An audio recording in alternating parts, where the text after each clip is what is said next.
खित्ते में अमन व अमान की बहाली के लिए मुश्तरका कोशिशों पर इत्तफ़ाक़ राय।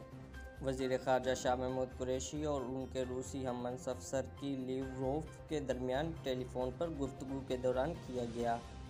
दोनों रहनुमाओं ने मशरिक़ी वस्ती में बढ़ती हुई कशीदगी और खित्ते की मजमूई सूरत हाल पर तबादला ख़्याल किया। वज़ीर ख़ारजा ने अपने रूसी हममनसब को बताया कि दोनों मुल्कों के दरमियान कशीदगी में इजाफ़े से खित्ते में अमन और इस्तेहकाम को शदीद ख़तरा लाहिक हो सकता है। उन्होंने कहा कि बिगड़ती हुई मौजूदा सूरत हाल पर काबू पाने के लिए फ़रीक़ैन को ज़ब्त व तहम्मुल का मुज़ाहरा करना होगा। शाह महमूद कुरैशी ने पाकिस्तान के असूली मौक़िफ़ का आयद करते हुए वाज़ेह किया कि पाकिस्तान खित्ते में किसी नए तनाज़े की फ़रीक़ नहीं बनेगा और ना ही अपनी सरज़मीन किसी इलाक़ाई या हमसाया मुल्क के ख़िलाफ़ इस्तेमाल होने देगा।